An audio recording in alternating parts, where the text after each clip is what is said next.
of District Council's Planning Committee. I'm Councillor James Norman, and I'm reading for Councillor David Bretherton, who will be chairing this meeting.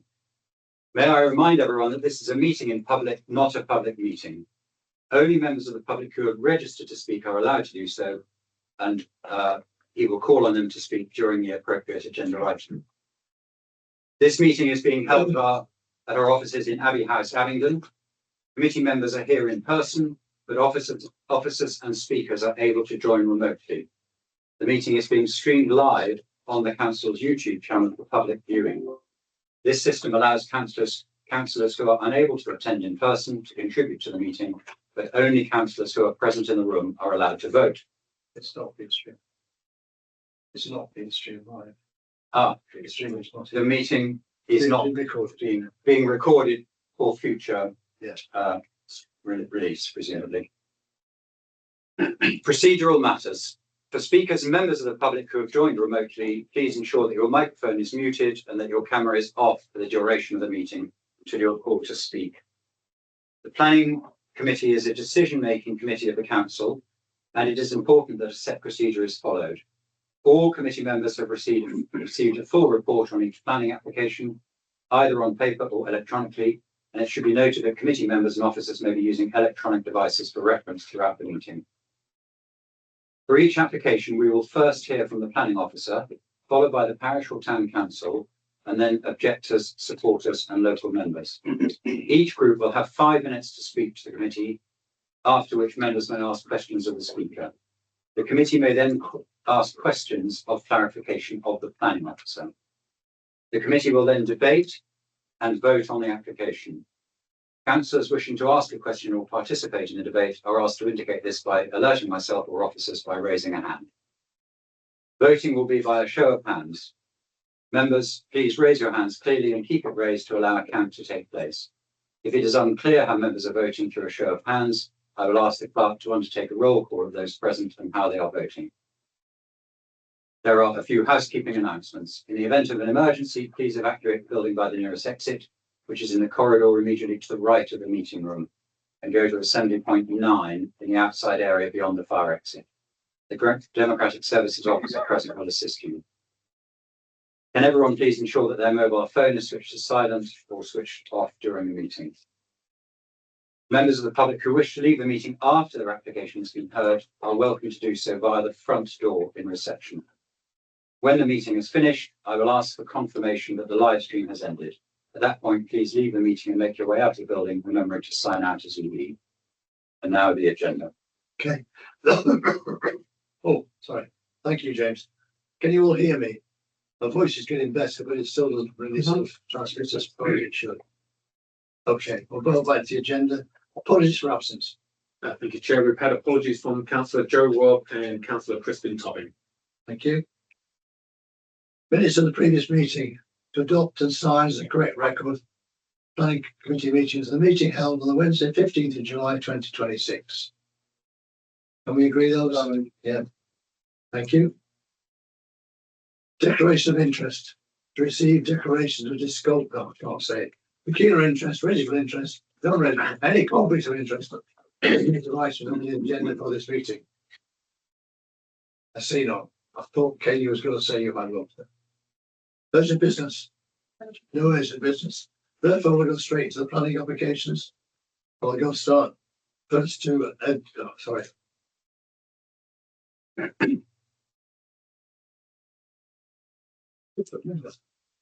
So B24 S1334-1336, land northwest of Juno Courtney. The planning officer is Kathy Scotting. I'll hand you to Kathy. Thank you, Chair. Good evening, Planning Committee. This is a full planning application seeking temporary planning permission for a solar farm of about 57 hectares, and the temporary permission would be for 40 years. Before I go into some further information and looking at the merits of the application, I do have a few updates. Further representations have been received from Newham Courtney Parish Council, maintaining their objection to the application on the grounds of substantial harm to designated heritage assets the cumulative impact with Nineveh Farm Solar Farm, which is also known as Cowley Solar Farm, the Cowley substation, and further energy infrastructure proposed at Culham. They're also objecting on landscape and heritage harm from the Thames with views to the registered park and garden, and also community opposition. The Gardens Trust, who are the statutory consultees for registered parks and gardens, have submitted a further response reiterating their objection, which is in the report. Radley Parish Council have advised that they do not wish to comment on the application. And I would like to highlight an amended condition should members approve the application as per the recommendation. And that's condition 12 on skylark habitat mitigation. And I propose to remove reference to the environmental statement and make reference to, quote, off-site land under the control of the applicant. This will enable a larger area to be considered for skylark mitigation. So turning to the site and the proposal. Next slide. The site is for a solar farm for almost 57 hectares, and it's situated to the south of Oxford and the north of Newnham Courtney Village. And the registered park and garden of Newnham House are also to the south. On this plan, they're shown hatched in green. The conservation and the RPG, the garden, pretty much have the same boundary, although the conservation area includes the built form of the Newnham Courtney village, and also includes the river. And to the west of the site is the River Thames, and along the western bank is the Thames Path, a national trail. So this aerial photo shows the site outlined in red. It also shows public footpaths in green and listed buildings in yellow. I want to draw your attention to the little yellow speck right at the bottom of the screen, because that is the All Saints Church that we have made quite a bit of reference to in the report. The land falls from the A4074, which is to the east of the site and from where access would be gained, by about 25 metres as you go across the site to the west. And as I've mentioned, there are public footpaths in the vicinity, but there's also one that crosses the site, and that goes from Samford and to Nineveh Farm going through the site. To cross from the site to Nineveh Farm, you would have to walk along the A4074, and it doesn't have a pavement. And I've highlighted All Saints Church, which is about just over a kilometre from the southern tip of the solar farm. Okay. The next slide shows the layout of the development. It will be laid out in several parcels with solar array, and will include a substation shown in blue, the substation compound, and various other pieces of infrastructure detailed in the report. Next slide, please. Now this is the landscape master plan, and please ignore the sort of dark black shading. It's this is materialised because the landscape master plan obviously has a lot of data, and when you reduce it in size, it doesn't come out. But basically, it is all the same in terms of the solar array across the site. There will be hedgerows within each, at the edge of the perimeter of each parcel and on the boundaries. The site is proposed to be 4 kilometres of new hedgerow planting and trees. The landscape master plan is an overarching strategy, but details would be required by condition. Now for a few photos of the site. This is from the north, not actually into the site yet. It's as you approach the site from the north, from the public footpath and near Lower Farm building. And the next one. Oh, didn't show the next one. This is a site that's looking north along the road of the A4074. This is where the public footpath comes out onto the A4074, and this is looking north towards Oxford. And the next one's looking south towards Newnham Courtney, and just to note the rise in the land here.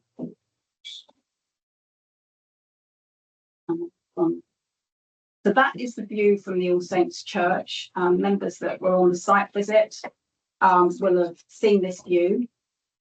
And although you can't see it in the photo, you can actually see at a distance the existing solar array at Nineveh Farm. Please.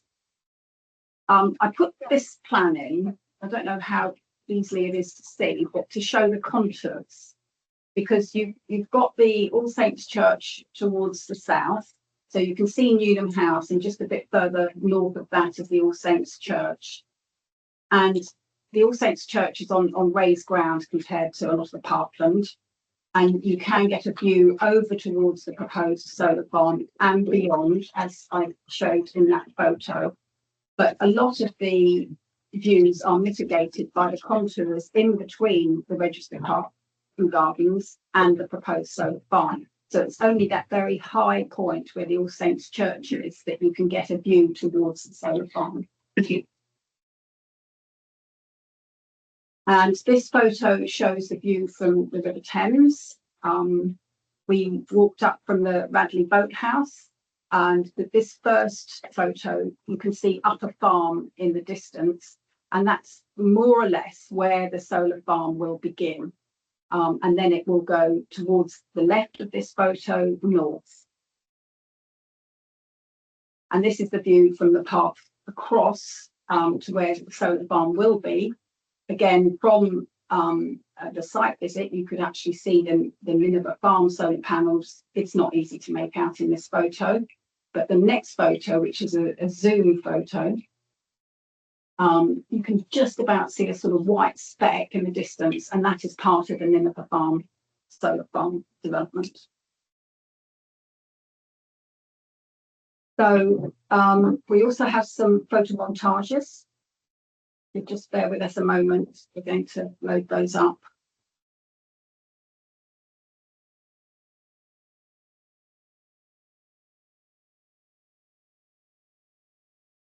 Don't know if we can see the photo in the corner of the site, the map in the corner of the site showing where the photos were taken from. Yeah, don't know how easy that is to see. Not very easy.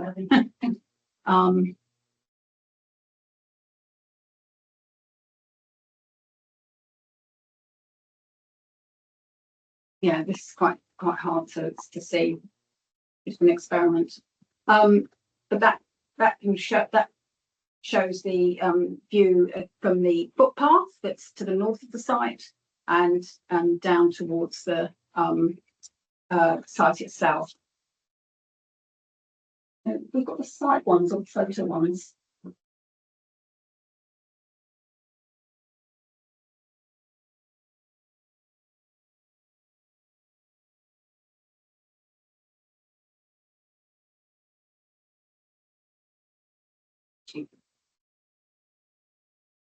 Okay.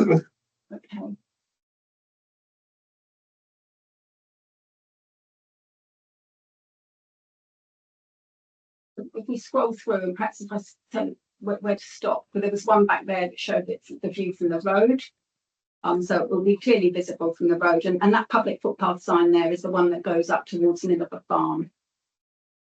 Okay.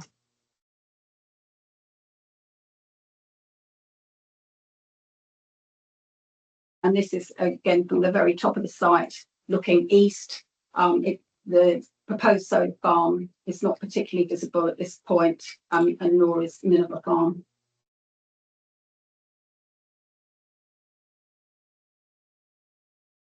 And that shows the site looking from the east, and you can see quite clearly there the development of the solar farm. And year 10 shows with the landscaping there. So year 1 is thinner in terms of the landscaping, and the solar arrays are more obvious. And then at year 10, the landscaping is present.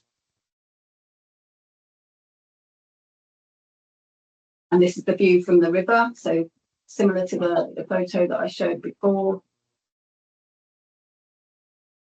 And these are taken in winter, whereas my photos were in summer. So that's a key difference there.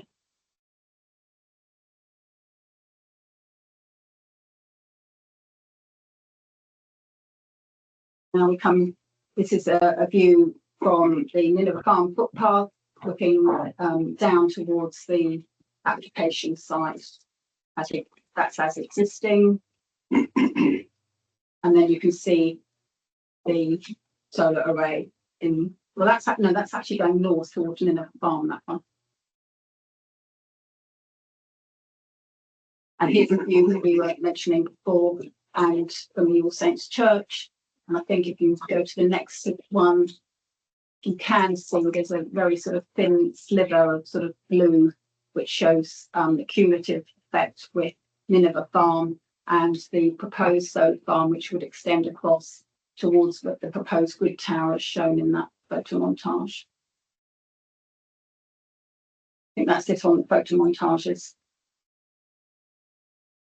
So just turning to the relevant policy and the assessment of the application, a national guidance and the council's local plan, policy DS9, support the development of renewable energy.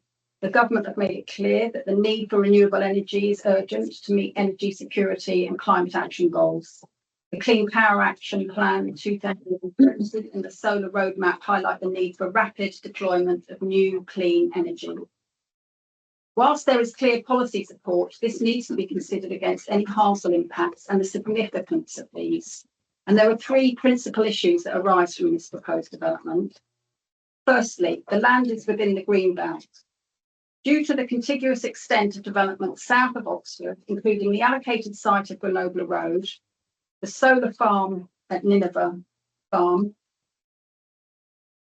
and the location of this site, it is considered that this site is important for preventing urban sprawl from Oxford.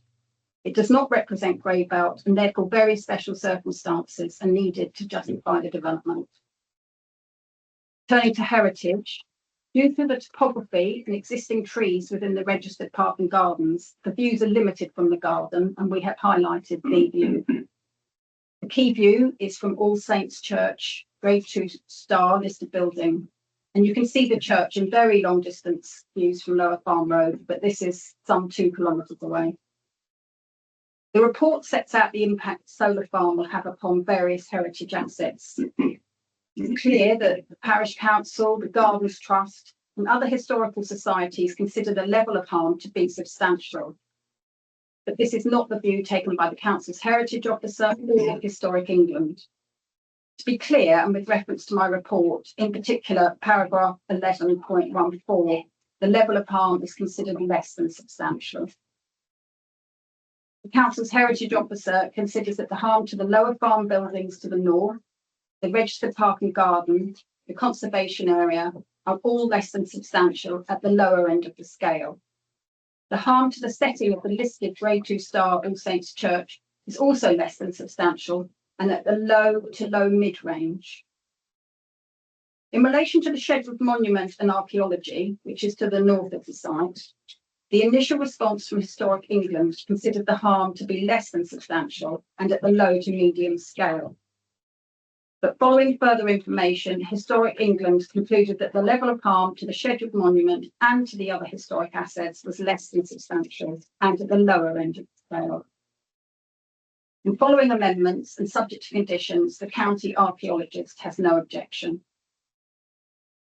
So noting that there is less than substantial harm, public benefits must outweigh the harm. Looking at landscape now, the development will impact upon the openness of the greenbelt, both spatially and visually. The solar farm will be visible from a number of vantage points as set out in the report and illustrated in the application material. One of the most important views is that from the Thames Path. However, the solar farm will be situated 400 metres away at its closest point. During this time of year, there is riverside vegetation and the views of the solar panels will be intermittent. Views of the site will also be gained from the footpath to the east of the A4074, adjoining County Solar Farm and the footpath within the site. There will be a noticeable change to the rural countryside character, including a cumulative impact with County Solar Farm, and the harm to the landscape is acknowledged. Looking at the benefits and the very special circumstances and the balance, The development will have the capacity to provide 49.9 megawatts of clean and renewable low carbon energy, enough to power 13,000 homes annually. Increasing renewable energy is a national priority and is given substantial weight. Additionally, in terms of benefits, there will be an increase in biodiversity. 73% in habitats, 72.79 net gain in hedgerow habitats, and 24.32 net gain in watercourse habitats. And this is due to the supplemented hedgerows and the new planting, including trees. These factors, the renewable energy in particular, are considered to represent very special circumstances and provide public benefits that outweigh the harm to the greenbelt, landscape and heritage. And therefore the application is recommended for approval. Thank you, Cathy. We'll come back to you on that.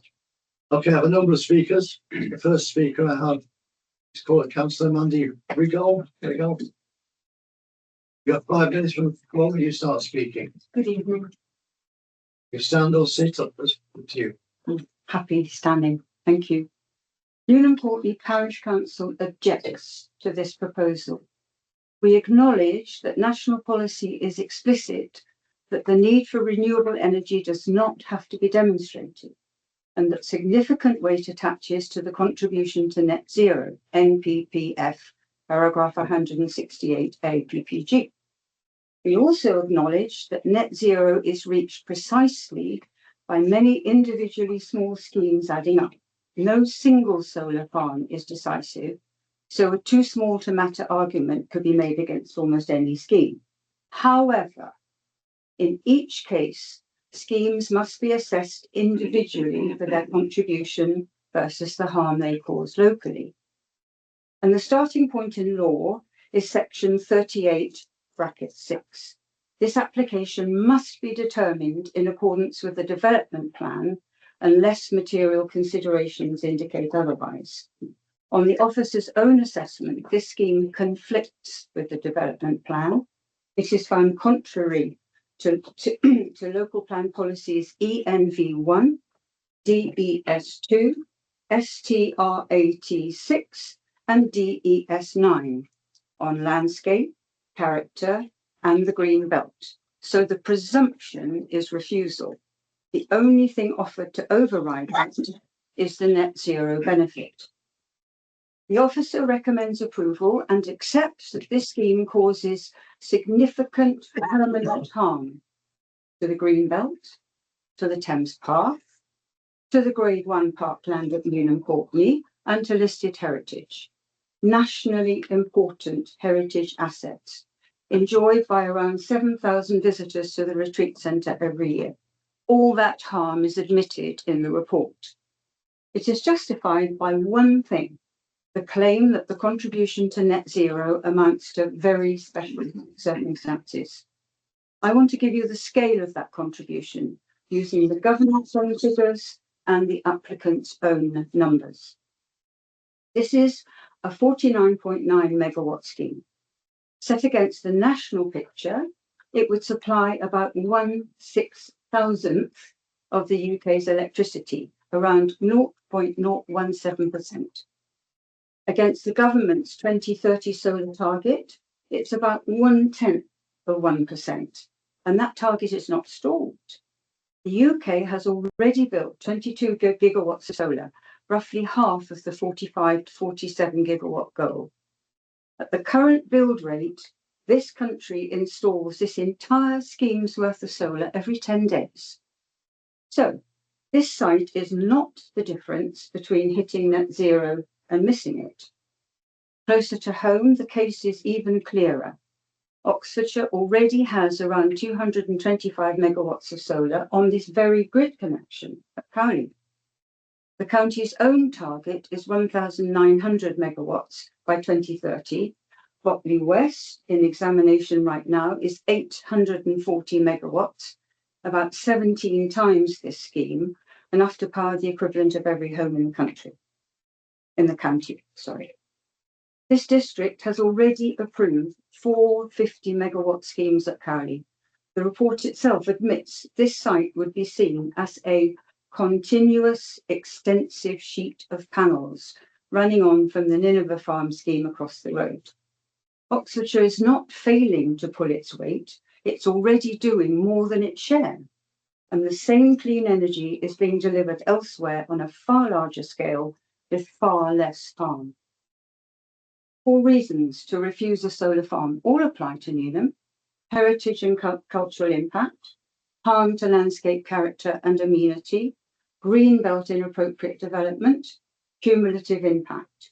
So the test is whether a 0.1% addition to the national target clearly outweighs permanent cumulative harm to the green belt, this landscape and this heritage. 30 seconds left. On these numbers, it does not.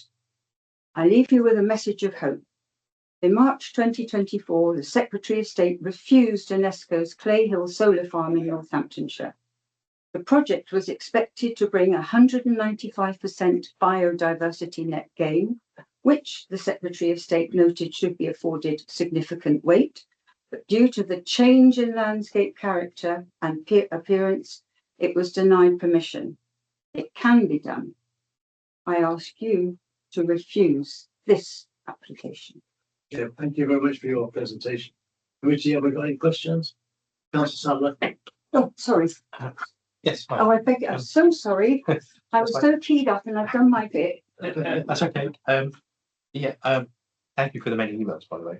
Very, very interesting reading, and I learned a lot from the various things you said about the landscapes and the heritage aspects and JMW Turner. Turner. Thank you. Yes.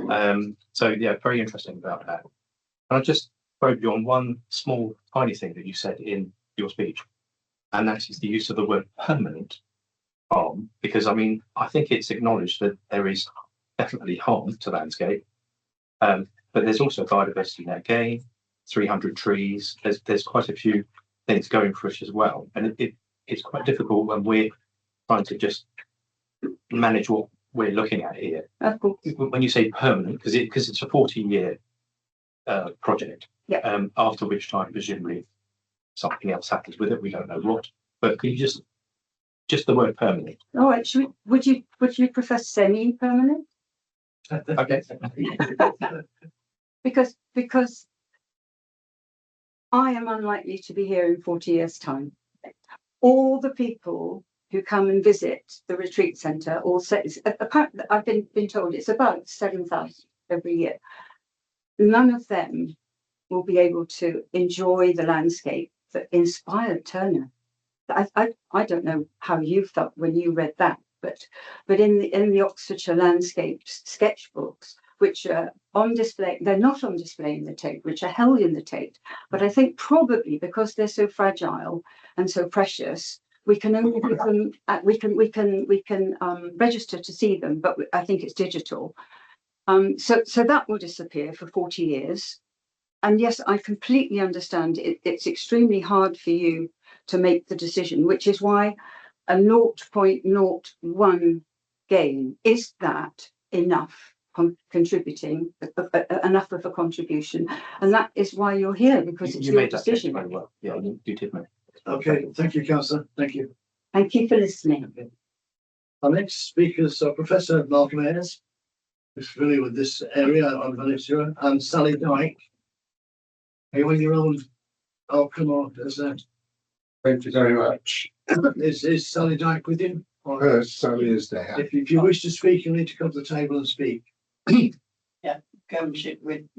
Yes.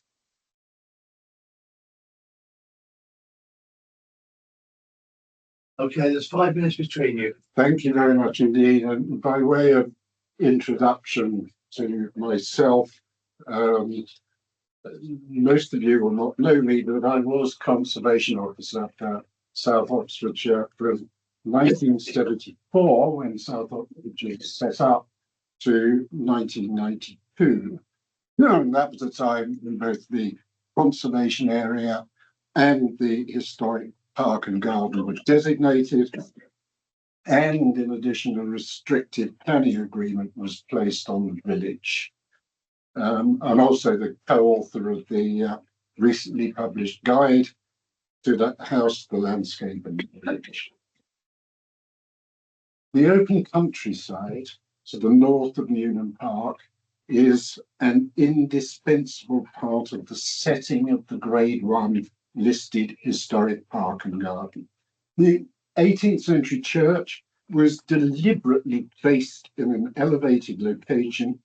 It was designed with a stone seat sheltered by a dominant portico on its north side so that visitors could enjoy the view across the rolling fields to the distant towers of Oxford in comfort. That view was given additional significance in the 20th century when the green belt for Oxford was designated. It remains undeveloped today. Its open agricultural character is of the highest importance in protecting the setting of both Oxford and Newnham. I'm fully aware of the urgent need to provide alternative sources of energy, but quite simply, this is the wrong location for a massive solar farm that would totally destroy what Horace Walpole called one of the most beautiful landscapes in the world. Thank you.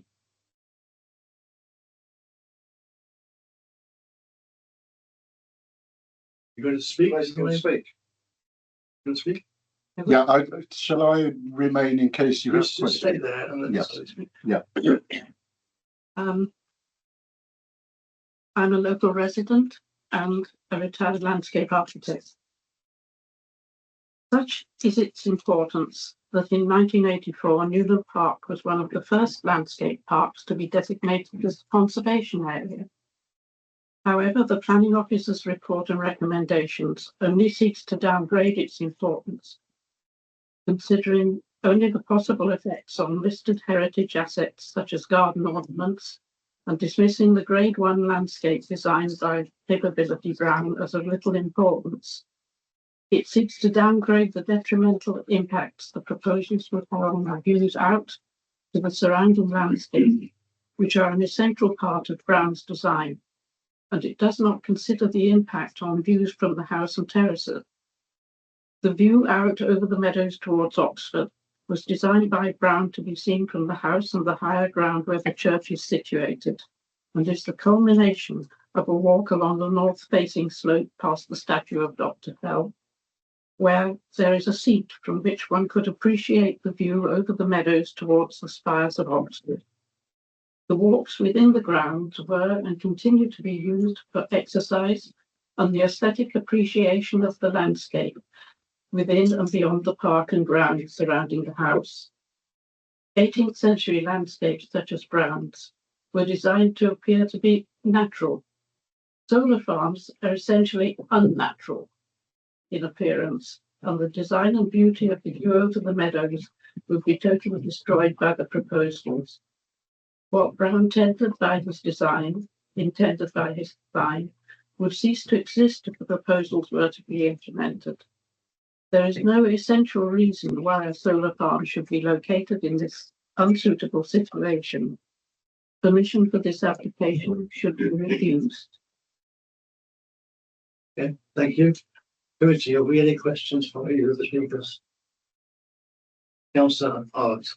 Yeah, well, Professor, as I can't remember meeting you when I was first elected in 1991. Well, I was still here until 1992, and I left to take up a teaching post. So shall we carry on with the conversation now, or maybe later? Yes. I was going to ask one question. On the site visit, we walked up a fairly steep slope, and we stood in front of I thought it was a chapel actually, and then we looked back towards Oxford, and there was a great big line of solar panels in front of us.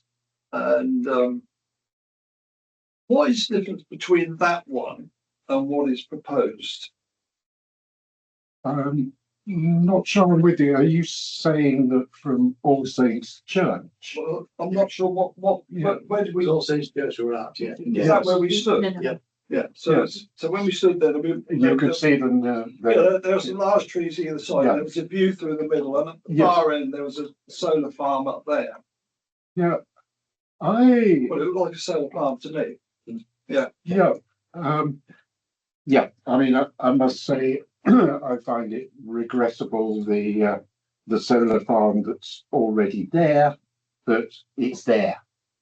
The really important countryside is the countryside to the west of the road. Nineveh Farm is to the east of the road, and it's that view over through, you can, on a clear day, you can definitely see the gleaming spires. On a dull day, you can see the enormous cranes that are helping to build the science park. So there is that slight encroachment, but the key view is absolutely key why the church was put there. And the design of the north elevation, that great big portico with the stones in it. It's such a key element of the Grade 1 architecture. Thank you, Professor. Thank you. Sally Jack. Thank you. Thank you. Okay, I have two supporters, Sarah Rock and Emma Ridley. They're both here.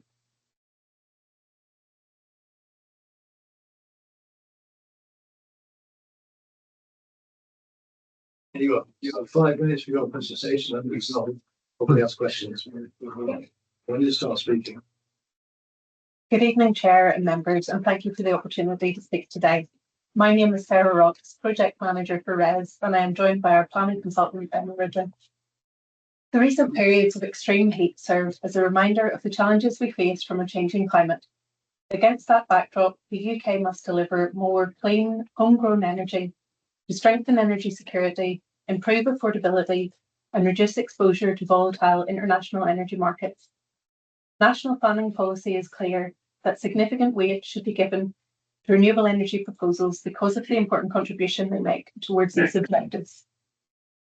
Nuneham Solar Farm would generate enough clean electricity to power the equivalent of around 13,000 homes every year, in turn preventing around approximately 800,000 tonnes of carbon emissions over its 40-year lifetime. Importantly, this is a deliverable scheme. The project has secured a Gate 2 Phase 1 status in the ongoing connections reform process and is well placed to contribute to the government's Clean Power 2030 ambitions. This proposal would not result in the loss of areas of best and most versatile agricultural land, with over 96% of the site classified as Grade 3B. Agricultural use would continue through sheep grazing, while reduced agricultural intensification provides opportunities for soil recovery and ecological enhancement. The scheme includes more than 4 kilometres of new species-rich hedgerows, over 300 new trees, and dedicated skylark habitat, resulting in biodiversity net gains that significantly exceed national requirements. These measures not only enhance biodiversity, but would help integrate the development into the landscape and reduce visibility over time.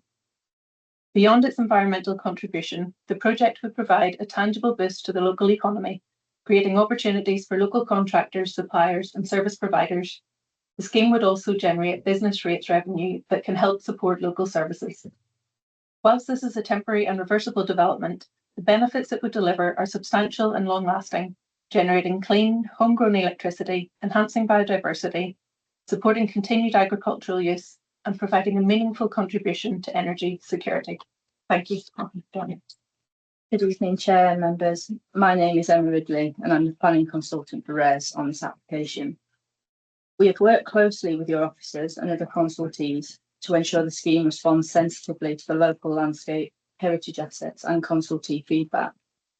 As part of the design evolution, infrastructure was removed from a number of land parcels, and the maximum solar panel height has been reduced from 3.6 metres to 3 metres to further minimise landscape and visual effects. The effects on historic assets and archaeology have been carefully considered in consultation with county archaeologists and Historic England. Infrastructure has been removed from archaeologically sensitive areas and mitigation planting is provided. County archaeologist is satisfied, and we are in agreement with Historic England that the heritage effects are at the lower end of less than substantial harm. Those effects are outweighed by the substantial public benefits.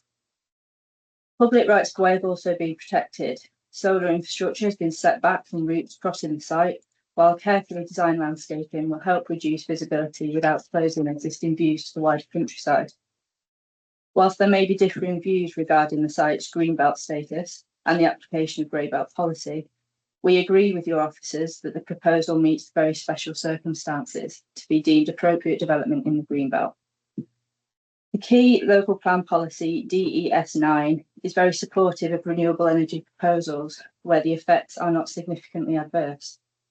This application does not breach that threshold, and the scheme will deliver clear and lasting public benefits, including cleaner electricity for around 13,000 homes, a temporary and fully reversible form of development, and a deliverable project with a strategic grid connection capable of contributing to the Clean Power 2030 objectives.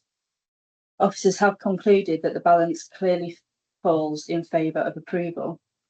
For those reasons, and in line with the planning officer's recommendations, we respectfully ask members to approve this application. Thank you for your time. Thank you. Well within your time. Committee, I'm sure you've got questions. Also, McDonald. Quick one.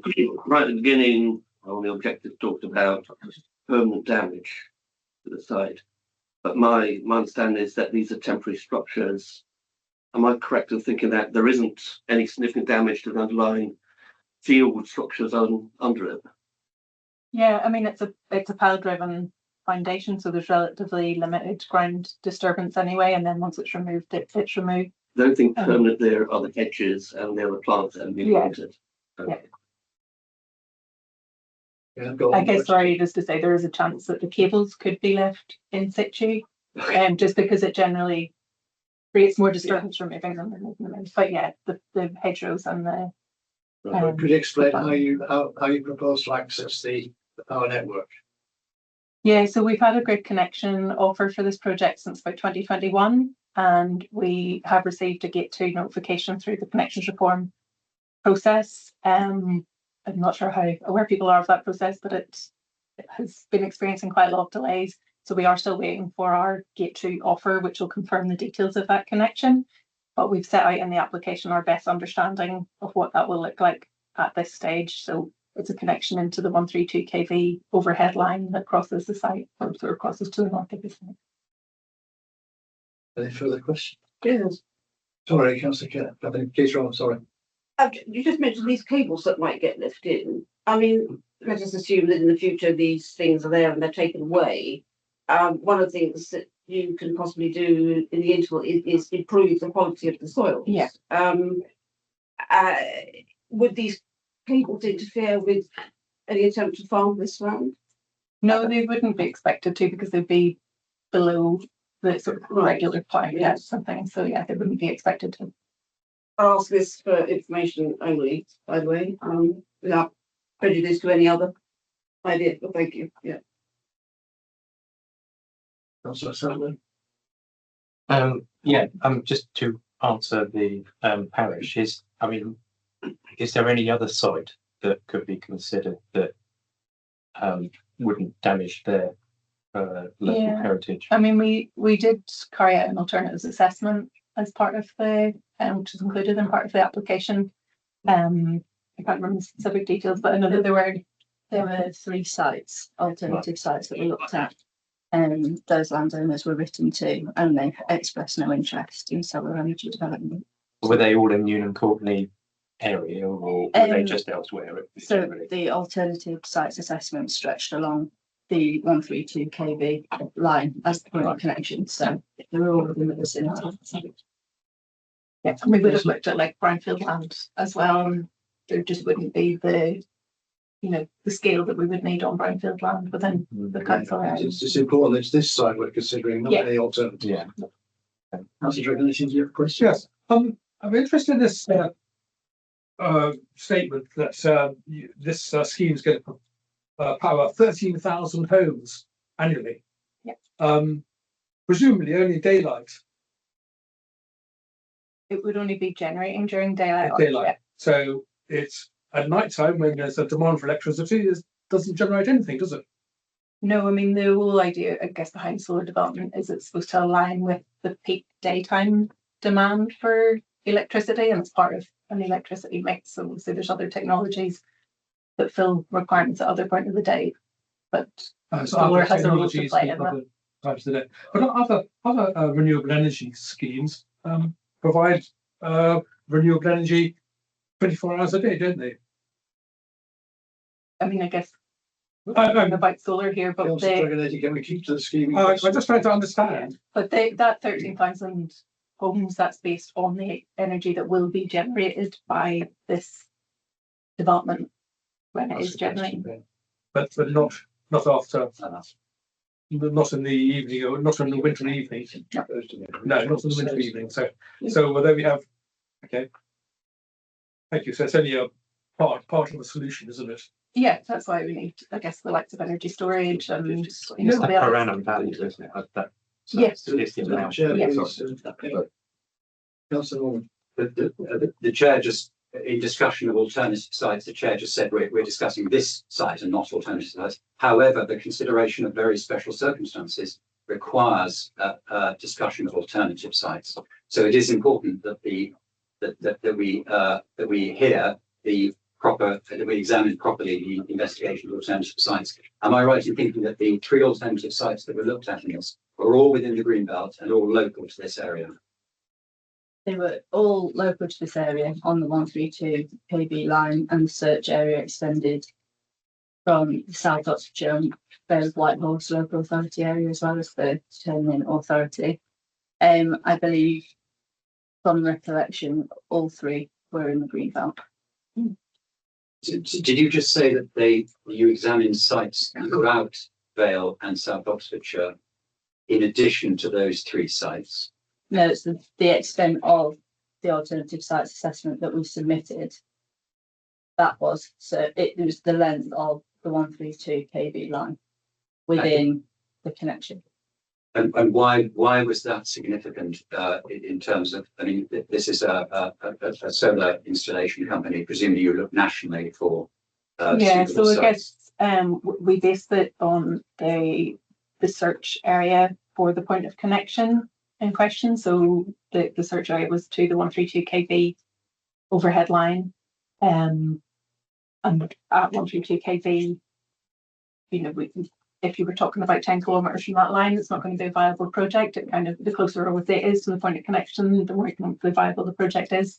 So we generally look at a search area of 1 to 2 kilometres for 132 kV connection. I believe this was 2 kilometres that we used for the site. So the point of connection drove the search area. Yeah. Yeah. Thank you. Thank you. Sorry for another question, but can you tell me where that 132 kV line is? Does that run? Yeah, that's the run up a road, does it? Presumably it goes You across. can see it there, the line on the screen. which is Okay. Yeah, it's actually the one to the north that is the one that we're connecting into. Okay. But they're the 2 kV lines that you probably saw the towers when you did the site towers, visit. Yeah. Okay, so basically where the tower is, right. For the purposes of the assessment that was undertaken, looking at your screen there, anything to the east across the A road was largely agricultural, and then to the northwest we strayed into kind of more urban areas, which is where the land was less available. Okay, thank you very much for your presentation. Thank you.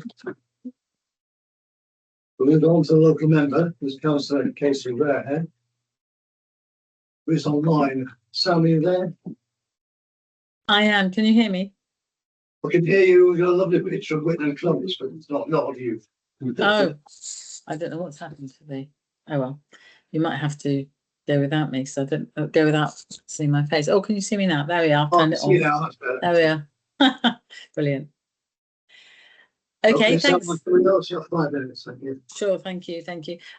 Yeah, I think the report from the officer has really set out the balance that you have to make here really, really clearly. And the points that were made both for and against by the parish council and the solar company, the development company, are key, because obviously you know as well as I do that this is a point of balance about harms and benefits. I'm not going to talk about the benefits. I think you know you're well aware of the benefits, and that was brought out well. I just want to point out the two key issues on the harms that I think are really important here. One is the cumulative impact. I think Councillor Arlett brought it out when he said you could already see the Nineveh farm, solar farm, from some of the key points and views that are important to this registered park and gardens and this conservation area. So it's whether this solar farm adds to that cumulative impact such that the harm to the greenbelt area and to these conservation assets is going to be tipped. You know, the balance is going to be tipped in the wrong direction to harm, and that this is a unique setting. This is a really important, I think, as the parish council pointed out, grade 1 registered park and gardens and those views across to Oxford, and the view from the church, so All Saints Church, which you've talked about as well, where the conservation officer says the harm is less than substantial. I'd really like you to think carefully about whether you think it's less than substantial. As Professor Malcolm Ayres pointed out, it was specifically put in the area to have those views across to Oxford. So to me, those are the two key things of that balance that needs to be struck here, that you need to think about. And I just wanted to say that if you are minded to grant permission, how important it is to think about and discuss those conditions that have been put on. I think that the channeling and the water and the flooding this area, if you don't know this area, it's flooded. As you can see, the Thames goes down there to the west. Flooding into the village of Newnham Courtney has been really problematic in recent years, and we all know that flooding is really important. So I think there's concern about the channeling that could encourage water to rush in certain directions. So just thinking about whether there needs to be any more flooding conditions on that, and whether there are any particular benefits or conditions or discussions with the developer that you can recommend that the developer has with the parish in that area. It's not a very wealthy parish, it's a small parish, but it has these really important conservation assets. So that's really what I want to emphasise to you, and I'd be grateful if you thought about them. Thank you. Thank you, Sam. Committee, any questions? Yeah, I'm going to be a bit cheeky here, but are you sort of tending to go pro or against this? I think it's a. Yeah, I know. So I'm leaving it up to you, because I think obviously I'm a Green Party councillor. I absolutely think, and we're sitting in a drought and the hottest year we've ever had. We've seen far. I know it's really important to have renewable energy, but I think the points that Mandy made from the parish council about how each site has to be decided on its own merits means that the contribution. There's no doubt there's a contribution, and solar energy is important, but. And I'm glad I'm not sitting in your position in some ways, because the balance for me, the balance is that this solar farm, with the cumulative impact of the other one and those important views, mean that possibly this solar farm should not be granted permission. I can understand exactly why the officer has says that maybe it should be, because you've got to think about appeals and how appeals have gone. But the harm to this really important area, I think, is going to be substantial. Yes, Councillor. Sam, in your presentation, I don't think you mentioned harm to the openness of the green belt specifically, and the legislation specifically covering green belts. Or if you did, I missed it. Do you have a view on that? All this area and most of the area that I cover is in the green belt. So I've got to the stage where I think that's what I was talking about, the cumulative impact. The cumulative impact is really important, and I'm not sure that it's been brought out quite enough here, because the cumulative impact of Nineveh Farm, solar farm, but also if you remember the land south of Grenoble Road, which will be developed, which will be not very far away, maybe a kilometre down the road from this, north into Oxford. That's another area. So all this area that used to be, some of it used to be greenbelt, some of it will stay as greenbelt. There's that cumulative impact, and where is the limit that you're going to say that cumulative impact comes to substantial harm in the very special circumstances and not outweighed because of that. So that's why I really want you to think about the cumulative impact. Thank you. Thank you, Sam. Very informative. Thank you. Okay, we'll go back to the planning officer. I'm sure lots of you have got planning questions, and introduce Emily Tucker, who's the heritage officer, who will also answer any question if you wish to ask them. Nobody's got any questions. Yeah, could I just, which would probably make my decision once I know the answer. The solar farm that is there now, or it looked like a solar farm from me, where we were looking from the chapel, the church, whatever you want to call it. So the solar farm in the distance, where was that? Well, not where was it granted, but how was it granted? Was it granted through the committee? I can't remember it.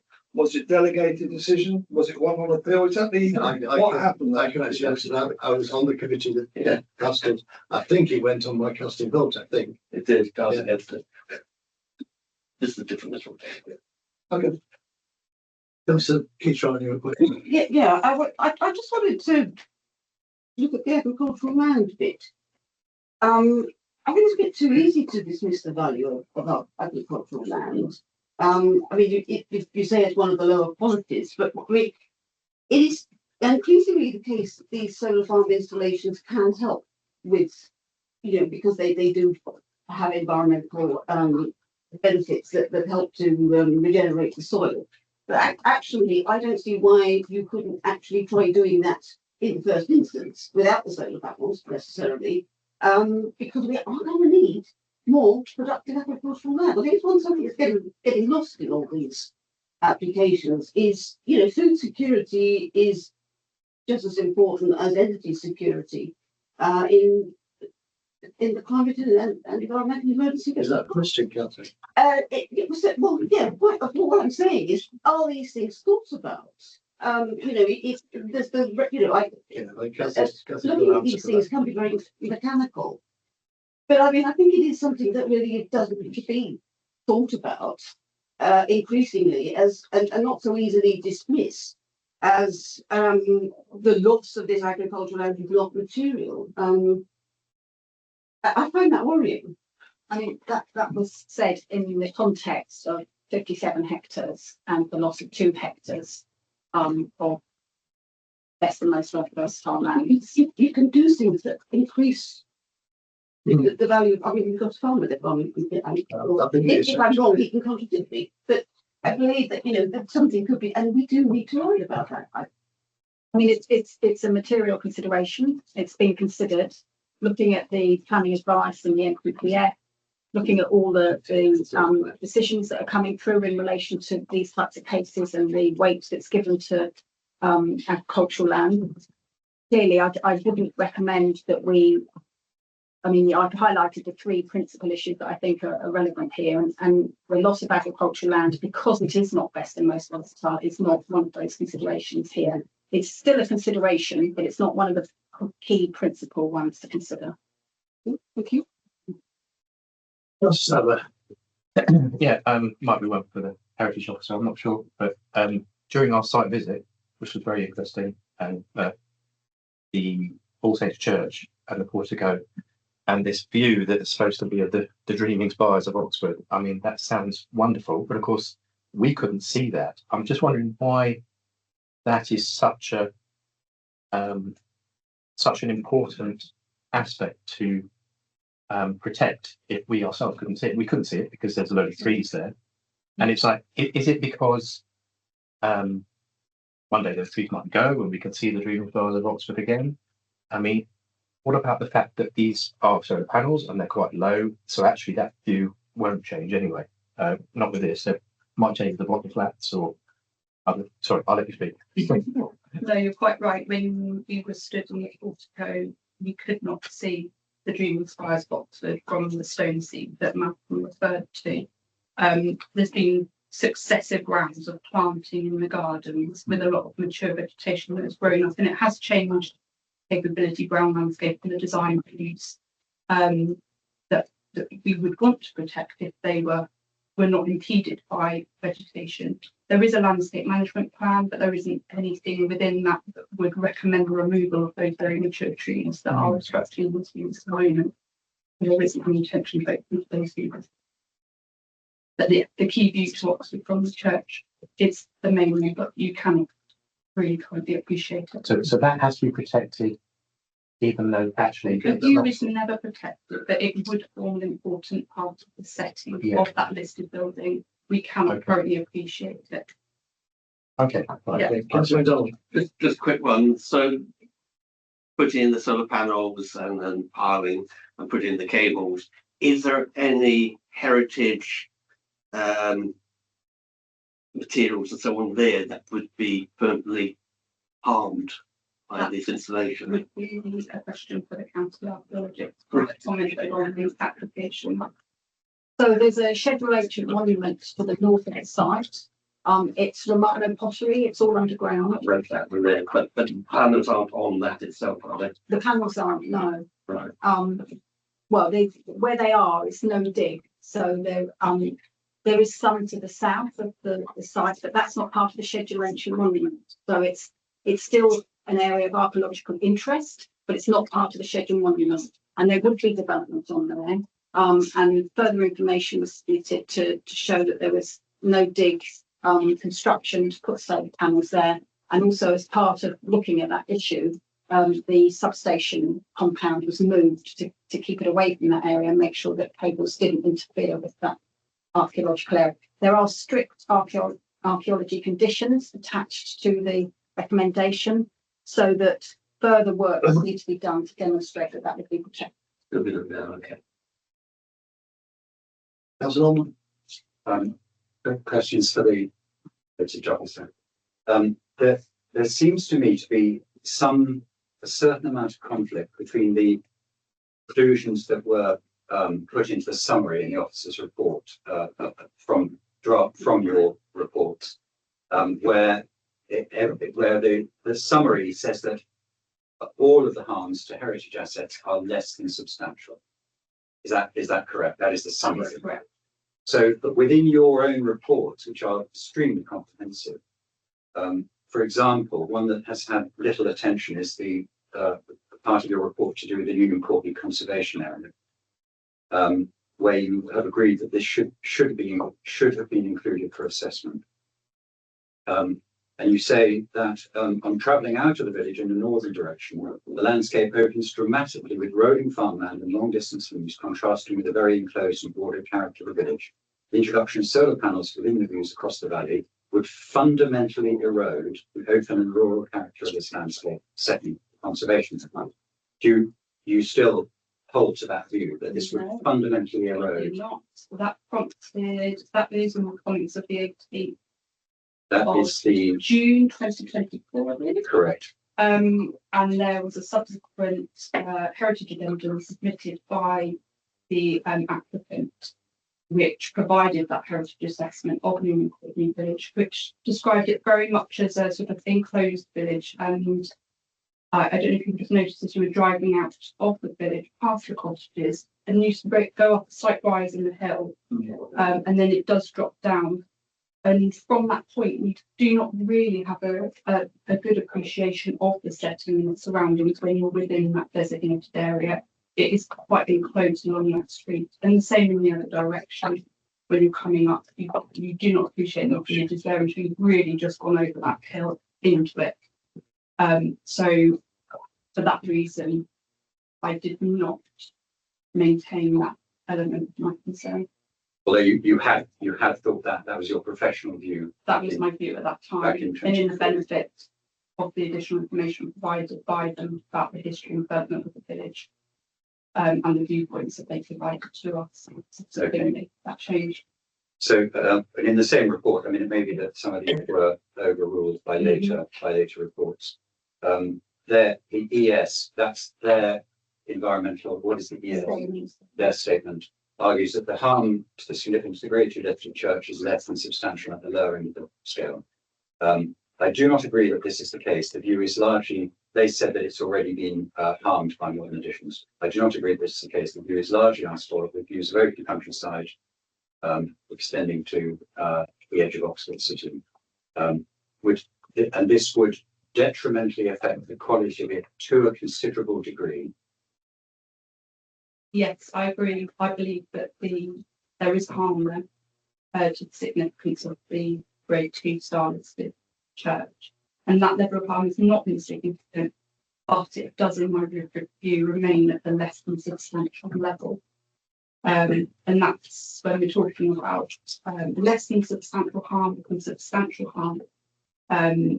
Court rulings have shown that substantial harm would have to be a sort of complete loss of significance of that heritage asset, or key elements that were the reasons for its designation.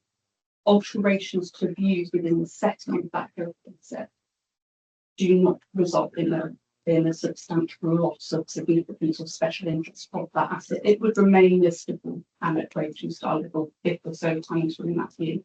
The harm is definitely within less than substantial range. Okay, but that phrase "less than substantial harm" is a little bit misleading, and because it's still harm, and as we read throughout the report, I don't have the exact reference in front of me, but it says great weight should be given in decision making when weighing up the harm against the public benefits, and I think it says that great weight should be given to the asset's conservation irrespective of the level of harm. So there is still harm, and we have to give great weight to it, irrespective of the level of harm. Just one more question to do with the specific wording of, and this is very important because this goes to the heart of one of the main objections, was not the only one, but so in the Church and Gardens were primarily created in the pursuit of beauty, and the proposed development impedes those aims.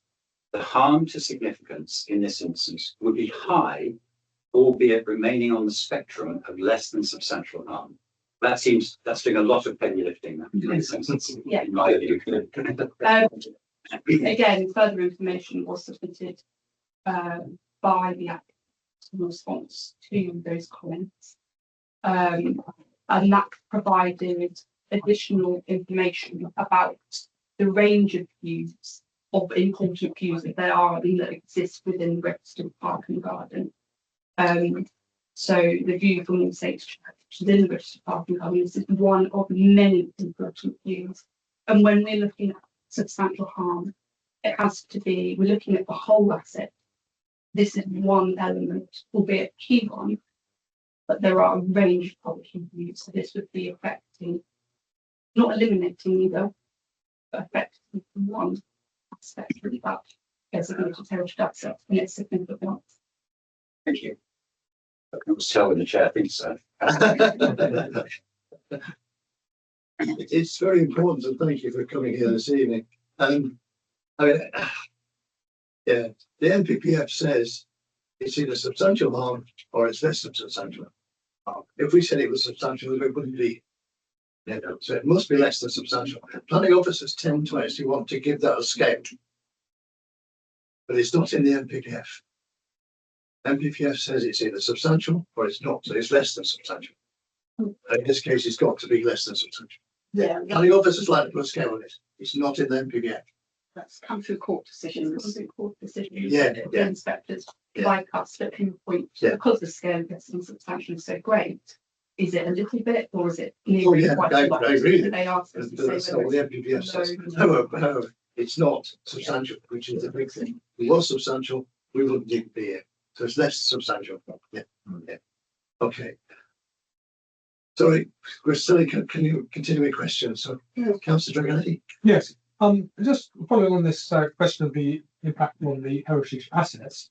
If there was just one of these heritage assets with less than substantial harm, I think we could accept it. But it's not just one. Oh, yeah, is this a question, Peter? No, I was asking, do we not cumulatively score these less than substantial harms together to make we've got five heritage assets with less than substantial harm. That sounds like a lot of assets that are being harmed. And, you know, you put them together and there's quite a lot of harm there, isn't there? Yeah. So would you agree with that? That if you do have a lot of assets being harmed, there is. It doesn't then amount to substantial harm in the way that we look at look at each asset individually and pinpoint that level of harm. We can't then add it all together at the end, so to speak. But you should consider the number of assets that are being harmed when you're weighing. Yeah, we could consider it the cumulative things. And they It can't. doesn't fall into Right, but so we can take we are looking at heritage Heritage assets being harmed. You can move on to Councillor Keith Robin. Yeah, thank you. I just would like to hear you be a bit clearer about what you said about historic England. Because looking at the sort of summary we've got on at the beginning of your of the report, I don't see them as being as behind it as you sort of made out. Concerns remain, you know.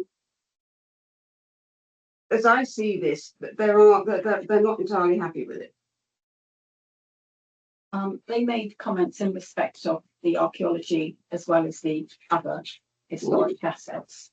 And initially they raised a concern, particularly about the archaeology, and they felt that could be less than substantial harm and at a mid-range, but then later on changed that stance.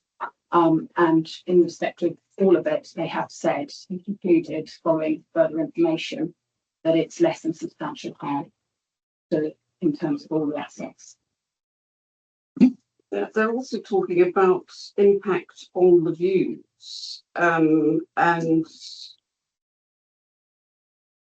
the review and the Grimston and Glare remain concerned about, and then in February 25 they still remain, and they're still saying, you know, that most of what they said before, apart from the archaeological thing, which they're now happy with, they're not really changing their comments. I don't read that as quite so. I mean, they've not said no objection, but they haven't said objection either. No, so, right. So is it not a fence? So we can't say they're fully behind it. That's what I'm trying to establish. Thank you. Yes. Okay. Okay. Don't have any other questions. Well, thank you, Kathy and Emily. I'm now looking for a motion, really.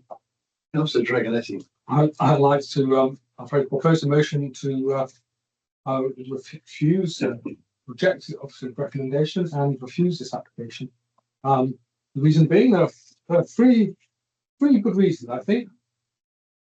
It's in the green belt, and the green belt is being downgraded by the government as far as possible, but there's some green belts are really worth taking note of. And Oxford green belt is one of those green belts that's really important, and in this context as well, with the Union Courtney House. Oxford is one of the prime cities of Europe, one of the finest cities of Europe, and is protected by four. Can we have your reasons? Okay, well, green belt, adverse impact on the green belt. Yeah. Okay, secondly, the heritage impact. There are multiple heritage assets which have been impacted by this proposal.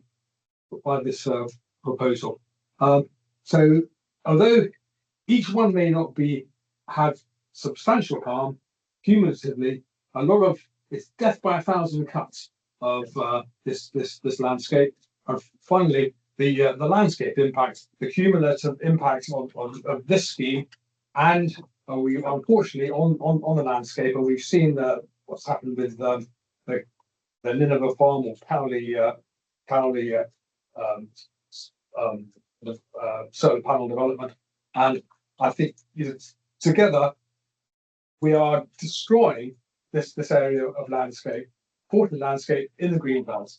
Thank you. I think we've got your reasons. Okay. Your proposal. My proposal is to refuse officer. Yep. Okay, I've got that. I need a second. Oh, Before we can move on, Councillor Norman. I'm happy to second. Yes, having a second. Do you wish to speak now Before I go back to Councillor Dragonetti for his speech. speech. Yes, I'll speak now. Okay. I may.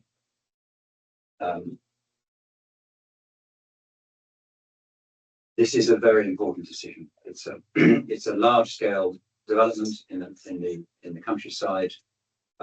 There is a public benefit of renewable energy, which I think we're all aware of. I think I should just put in a personal note. I've been a member of the Green Party and Ecology Party 46 years, and I ran a renewable energy company for 14 years. So no one can claim or suspect that I'm against renewable energy. I'm just going to refer to one or two points in the report, but I will be fairly brief. So policy DES9 of the local plan is one of the keys to this, and this supports planning applications for renewable and low carbon energy will be supported, provided they do not cause a significant adverse effect to landscape, the historic environment, both designated and non-designated, and the openness of the green belt. So I think you can see where Councillor Dragonetti has already listed those three things, so I won't go into those in much detail. The matter of the green belt, I think that any one of these three would be sufficient reason to refuse this. Not just the heritage, which we spent a lot of time on, but both the impact on the green belt and the landscape impact in its own right. So the officer's report goes into considerable detail about the impact on the green belt.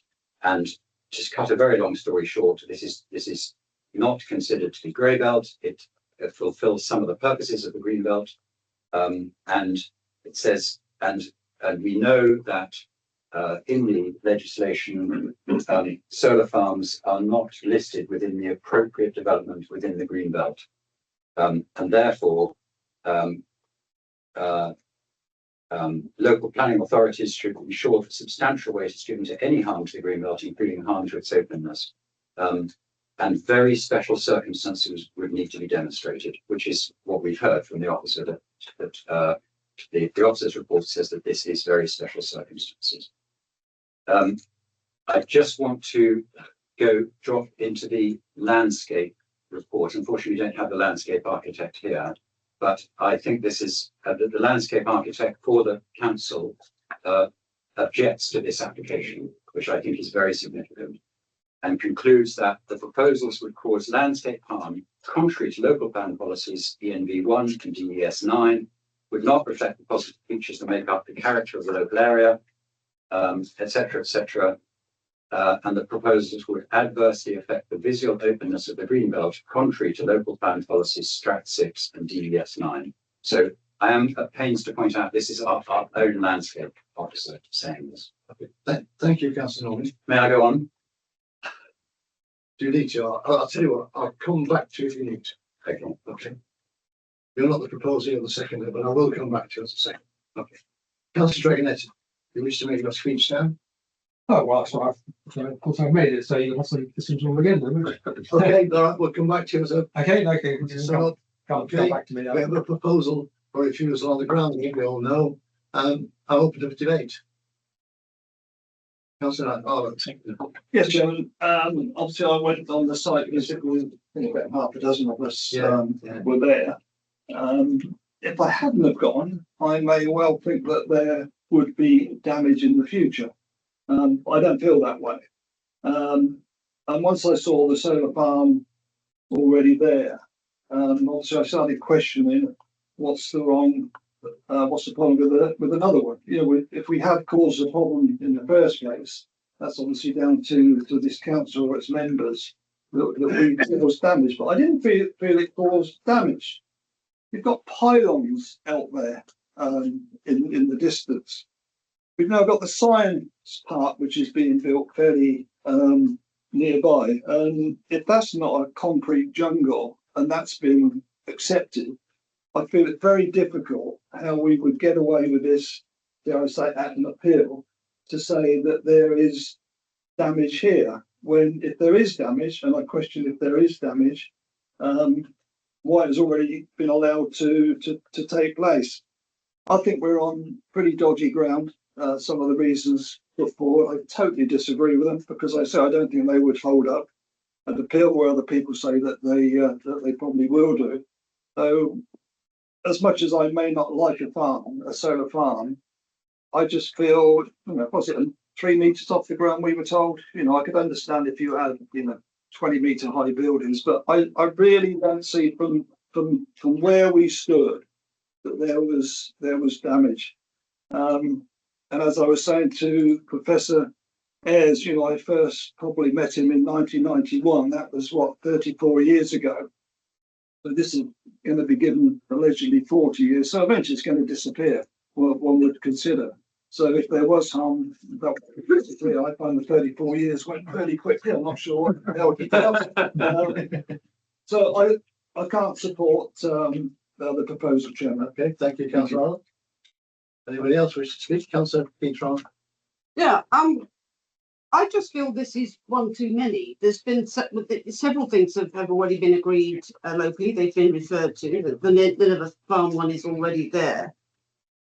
This particular area has more than done its bit already. I voted for solar farm proposals before. Now I'm by no means against them. I just think this is one too far, given the heritage importance of this site and what remains of its landscape despite the building of the county farm, which I accept the need for.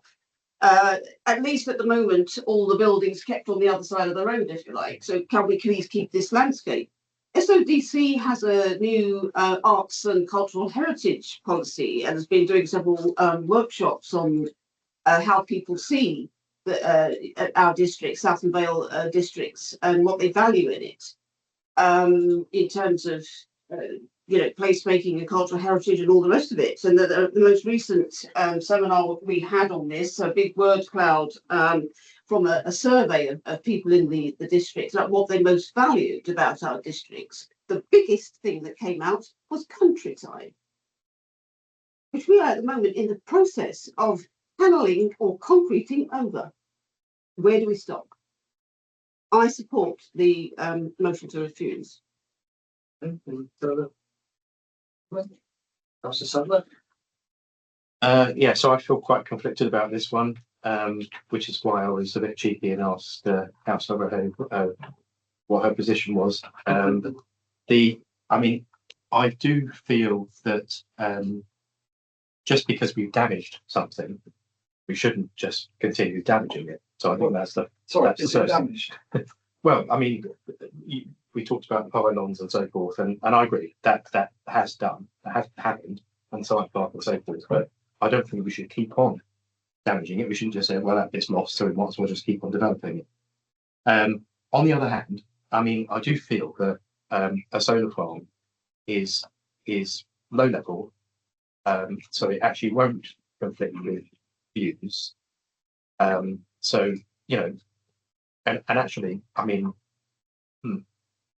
my area, in my bit of the district, housing is a real concern. There's a lot of pressure on for housing, also on previously undeveloped pieces of land, which one would argue next to the Chiltern National Landscapes is also very precious as well.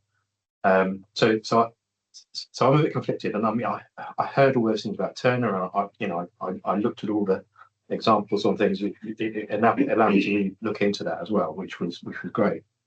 I think I am worried about the appeals, and I think Councillor Wright is right about that. I think that there is a danger that an appeal we could find ourselves in a very difficult position. So I am very conflicted. I still haven't made up my mind, if I'm honest. So that's where I'm at the moment. Yeah, so I'm still. Go back to you there. So well, these are responses to some of the things that have been said. Yeah. Not a general speech. Yeah, no, I can't do that. Sorry? I can't do that. I can't change the response. We either speak right or I'll give you a chance to speak next. When everybody else is on the floor, if they want to. That's what I'm saying. No, the only thing I'd say, I support I've very got to much, come back to each time. very much everything Ed said. I'm sitting here conflicted as well. I think it's a tough one. Yeah, I will speak, actually. I'm again, sat here conflicted. Yeah, I can see the reason. I can see absolutely reason, every reason for refusing it, but I can also see all the reasons for accepting. So, well, Councillor McDonald. Yeah, I mean, I'm agreeing with Ed and Councillor Harvey as well. However, the low structures of the solar farm, I know they don't go to work at night, are quite different to the 15 to 25 wind turbines that you'd have for the same power, which isn't here in front of us, and they would work at night. So, I understand with the landscape, it's unique for the area. However, listening to Councillor Arlett and those who were on the site visit, it seems that there's already structures there, and they are going to put mitigation in, so the newer development won't be as obvious. The permanency is going to be the hedges and the planting that they're going to put in, from what I can see. So that's where I am at the moment. Okay. I'm going to get James on a second go. Yeah, thank you. Just on one or two of those points. So, Point of order. Is this someone sounds like a summing up now? You know, on points that other people have made. I can understand that sort of speaking. You know, I believe this is a debate, and therefore we can respond to things other people have made or not. Am I wrong? Summing up will be what you're saying. You're not summing up. You're furthering your initial points. Peter will sum up when he talks about other people's comments. You don't want to speak, that's fine. So am I speaking? I said to you, I'll let you complete your speech. Oh, I see. Yeah, which is what I Okay. you do. Yeah. Okay. So am I Not, but you're not summing up. Right. Because Peter's summing up. May I respond to points made? That's summing up. Is it? Yeah. Okay. Chair, It's confusing. Some points have I been do raised. feel debate is the wrong word for this, because I mean, you have to spit out what you think, We're in and then debate. you're not allowed to speak again. Yeah. I mean, We are in debate. yeah, why shouldn't The rules of we? debate It is say the important. second can speak at the time, or he can speak later. He chose to speak at the time. I cut him short. To enable the debate to continue. Yeah, and I said he could continue his speech. Again, okay. You then can't. Well, if you do actually respond to other people, then that'll be wrong.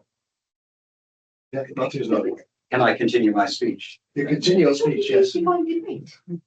We're in debate, but we're in debate, but each person can only speak once in debate. Cool. You can't tell me backwards and forwards. Are you sure about that? Yes. Chair? Yes. Yes. Yes. It doesn't. Yes, it doesn't sound much like a debate, and we're in a. So I'm That's the rules of planning committee. It is a planning debate. And the rules are each councillor, each member of the committee can speak once. Yeah, you can't keep going backwards and forwards of it. Each member speaks once. I can't go back to Ken Arnold. If he wants to explain anything, he can't do it. And Sally's go. well, you can, Chairman, but I think you have to ask everybody to have a second. Well, we're not going to do that. We're not going to go. Which we don't do. Yeah, we won't do that. We've got several people who've said that they have not yet made up their minds. So this is a very, very important debate. I'm going to continue my points in the case. I don't think that we should be driven by fear of appeals, provided that the reasons given are sound reasons. They can go to appeal. They will go to appeal if this is turned down, but provided there were sound reasons, then we don't get costs awarded against us. But in any case, I don't think we should be driven by fear of appeals. I would like to just continue. I had a few more points to make on landscape. And I was also on the same site visit that Councillor Arlett was on. I don't know whether we were looking at a different landscape. I found that stretch of the Thames was an exceptionally beautiful, unspoilt, tranquil paradise of English landscape along the Thames there. And the the Nineveh farm was in the distance, that's true, but this one is going to be 400 meters away. So very, very, very much closer. So I'm going to emphasize the landscape aspect. We spent a lot of time on heritage, which I think stands as a reason for objection on its own grounds. But I just want to talk for a little bit about the landscape aspect. And I'm only going to quote, it'll only take a couple of minutes, from the landscape officer's own report. I'm also just going to mention one more time the Greenbelt, because again, can I refer to something that Councillor Arlott said? No. No, okay. I would just like to make the point that the Greenbelt matters. And some people seem to think that because the landscape harm is relatively small, that should be fine. But the Greenbelt is there for a purpose, and this is not appropriate development in the Greenbelt. According to the legislation, it is inappropriate development in the Greenbelt. You have to come up with very special circumstances to allow any development in the Greenbelt at all. Where it's inappropriate development, and this is classed as inappropriate development. So the landscape officer's own summary is that the adverse impact of the proposals on landscape character and use due to the open and partly elevated nature of the landscape, the scale of the proposals, and the limited effect of the proposed mitigation. The loss of visual amenity and tranquility to users of the footpath network, including the Thames Park National Trail, the local footpath network, etc. The open industrial nature of the compound area. The cumulative impact of the proposals in combination with the permitted solar developments at Nineveh Farm on views and on landscape character and recreation value. The cumulative impact of the visual openness of the Greenbelt. The additional grid tower, which has not been illustrated in the photo montages, but would be an essential part of the scheme and would be widely visible.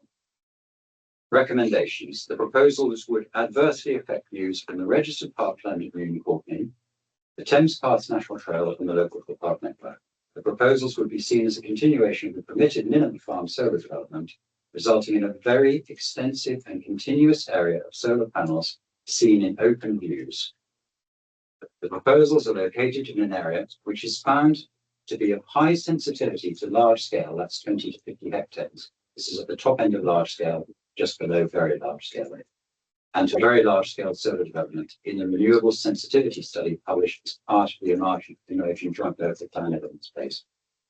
Therefore, the proposals for landscape harm, contrary to local plan policies ENB 1 and DES 9, would not reflect the positive features that make up the character of the local area, or physically and visually enhance and complement the surroundings, contrary to policy DES 2.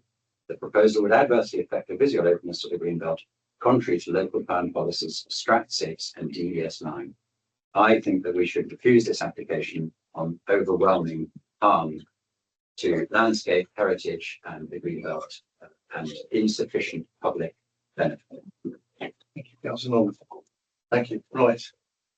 I go back now to Councillor Dragonetti to sum up, but you can refer to what other people have said. Well, to sum up, I think Councillor Norman has summed up very well the reason for refusal, which is some members here agree with, and others are uncertain about. We have seen, those of us on the site visit have seen the open nature of this landscape and how it contributes, and from the church or chapel, as Councillor Arden calls it, the open aspect of the Greenbelt going towards Oxford. Now, Councillor MacDonald queried about the generation of this electricity compared to a wind turbine. Well, I can elucidate him on this one, because this application, this solar farm is going to generate 49.9 megawatts of clean and renewable energy during daylight hours, of course. Whereas an offshore wind turbine, single turbine, generates 28 megawatts. So, and the latest Hornsea 3 offshore wind farm generates 5,600 megawatts. So just one offshore turbine generates nearly half of what this thing is going to do without any damage to the green belt and the rest of our environment. So just Councillor Ollie, you can ponder on that. So it is the landscape, the green belt that's had the impact, the heritage, the multiple heritage assets which are being impacted with less than substantial harm. And so I for those of you who are still unsure how to vote, then please support my motion and refuse this application. Thank you, Councillor Gleeson. Before we go to the vote, I just like to confirm what the reasons are. I ask the officer to actually summarise what you said. Okay. And give the reasons. Thank you, Chair. Listening to what members have said this evening, I suggest that the reason for refusal encompasses the following, but would also suggest that that is delegated to discussion with the chair. Sorry, I can't follow. So yeah, so I'll mention the reasons for refusal, but I'm suggesting that they're delegated. They may need The final wording will might be be, but can you give delegated us in the, consultation with you. yes, what are the, So the site is situated within the Oxfordshire Greenbelt and fulfils the purpose of the Greenbelt. The development will negatively affect the openness of the Greenbelt both spatially and visually, and will detract from the rural character of the countryside and important local and national views. The harm to the landscape is further exacerbated by the existing Nineveh solar farm and the resulting cumulative landscape impacts. Very special circumstances are not considered to apply. The proposal is contrary to the NPPF and local plan policies ENV 1, Strat 6 and DES 9. So that's one, and that encompasses landscape and greenbelt. Yeah. And the second one is heritage. The proposed development will result in harm to the setting of significant heritage assets, including the Newnham Courtney Registered Park and Garden, Newnham Courtney Conservation Area and listed buildings. The development does not provide public benefits that outweigh the harm, and the development is contrary to policies in the NPPF and ENV 6, ENV 7, ENV 8 and ENV 10 of the South Oxfordshire Local Plan. And also to add in the cumulative impact there. yeah, Yeah. I think that's important. Yeah. Okay. Yep. Right. Okay. We've got the reasons. We may need to finalise the wording. You know, get it sort of yeah. So all those that I have a proposal for refusal on those grounds. All those in favour of the proposal for refusal, can you please show? 1, 2, 3. That's 5. All those against the proposal for refusal? That's 3. So that is carried. Okay, thank you, councillors. I'm just going to. We've got 2 more items to get through, and we will get through them. Yes. Yes.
We're going back all right. This is now the show. The show. There's only 3 items. The first one will be about. We'll move on to agenda item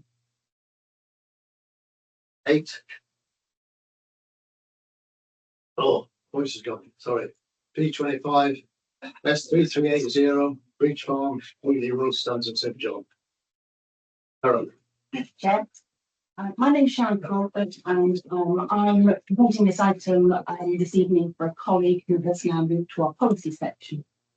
The application seeks full planning permission for the conversion of an existing barn to 3 dwellings. The application is referred to the committee because the Stanton St John Parish Council have objected to the proposal. The Parish Council are seeking additional landscaping outside of the application area to screen the site in views from Forest Hill. They're seeking landscaping in this area here, if you can see my cursor on the screen. Farm is within an existing complex of farm buildings and dwellings and is located some half a kilometre to the north of Forest Hill. You can just see on the bottom of the screen the map on the left-hand side. A footpath runs through the site and the barn subject of the application is in this location too. The farm complex is set in a dip in the landscape and the barn is dug into existing levels. The footpath running through the site to the south and the neighbouring outbuilding are at higher levels than the barn. This will be apparent in the photographs to follow. Prior approval was granted for conversion of this barn to 5 dwellings, subject to conditions in October 2025. This establishes that there is a committed development fallback position to convert the building to 5 dwellings. The prior approval related to the barn only and does not include a wider area to secure parking or landscaping. Given the fallback position, the current application would generate less traffic and offers opportunities to secure landscaping, communal garden areas and parking. There are no technical objections to the proposal and the development results in an enhancement of the site and its surroundings over and above the prior approval scheme. It's recommended that planning permission is granted subject to the listed conditions, and I'll just run through some photographs for you. This is a photograph taken from the middle of the driveway running down into the farm, and you can see this is Breach Farmhouse, which is located further up the drive, and the barn is in this dip in the landscape. You can just see the roof right in the distance. And again, we have Breach Farmhouse in the foreground, and again, you can see the drop in the land levels. And from this point, you cannot see the barn subject of the application. This photograph is taken from the footpath, and you can see that the barn is actually sunk into the land. Again, that's another photograph from the footpath showing the dwellings in the distance, and the working farm is over on the left-hand side. This showed the barn, but subject of the application is over on the extreme right-hand side here, and this is the boundary to the working farmyard, which is over the wall. Another photograph showing the boundary to the working farm. And this is a photograph that is taken further back on the footpath, and again you can appreciate the changes in levels on the side. This photograph shows the barn on the right-hand side and 2 of the adjoining dwellings on the left-hand side. This is the front elevation of the barn proposed for conversion, and this building on the left-hand side is the neighbouring outbuilding. This is a photograph taken from the west looking east, and this is the side elevation of the barn, and again that neighbouring outbuilding. So an oblique view of the front elevation of the barn, and you can appreciate that it is a permanent and substantial building, that it is capable of conversion. Another photograph from the garden of the neighbouring property, that outbuilding which is pretty much screening the barn. They are the photographs, as I said, which recommended planning commission's from. Thank you, Sharon. We'll come back to you. I have one speaker, Mark Leedale, who's been waiting patiently through all of that. Thank you, Chairman. But very welcome, Mark. You've got 5 minutes from Mark will start speaking. Thank you, Chairman, for allowing me to address the committee. I act for the applicant. The report from your officers is very thorough and details that the reuse of buildings in the Greenbelt is not inappropriate development. Moreover, the position, whilst outside of a settlement boundary, is considered on balance to be sustainable and not isolated from other residential development with appropriate services. Thus, the proposal complies with the requirements of relevant planning policies. The effect on the landscape is one which is appraised, and the building sits down in the complex, as you've seen from the photographs of other built development in the form of dwellings and the large farm buildings. Most critically, there is a live approval for 5 dwellings by way of conversion of the application building. This was granted in October 2025. Your officers say that this permission should be given very significant weight. This is at 7.2 of the report. It's known as the fallback position and is both lawful and probable. Turning to the effect of artificial light on dark skies, this is a matter which has exercised the parish council. The fact is that the 5 dwelling proposal will have the very same impact, and your landscape officer states that there is no real difference in landscape impact between the 2 proposals.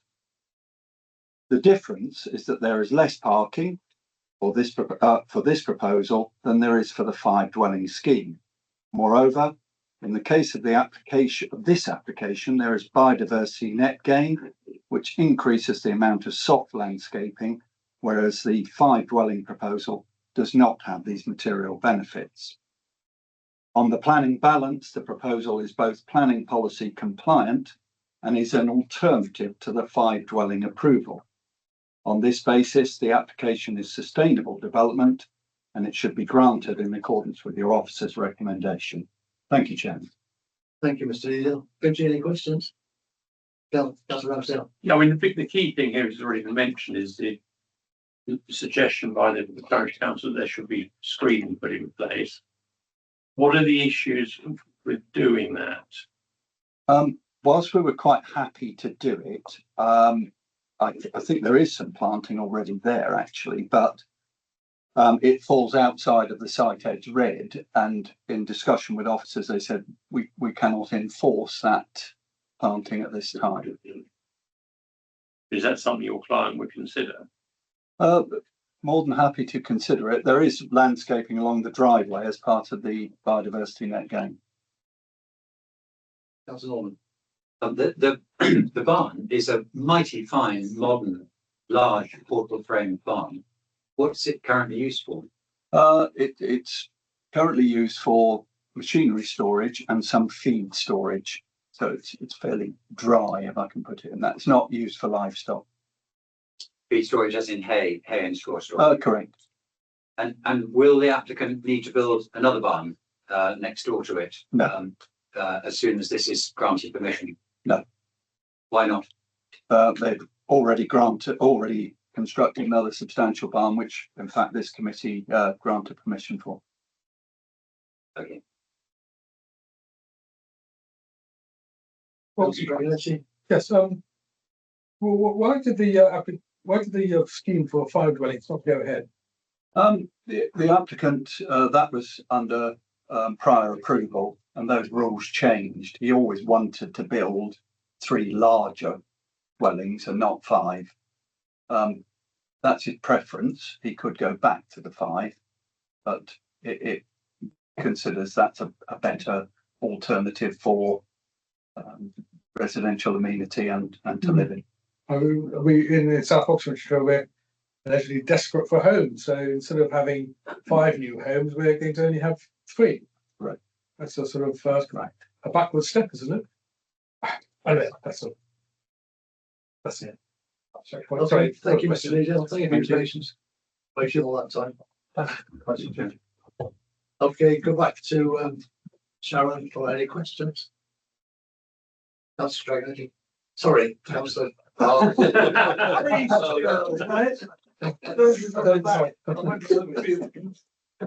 Can I just ask where Stansted and St John Parish Council are tonight? You can ask, you will get an answer.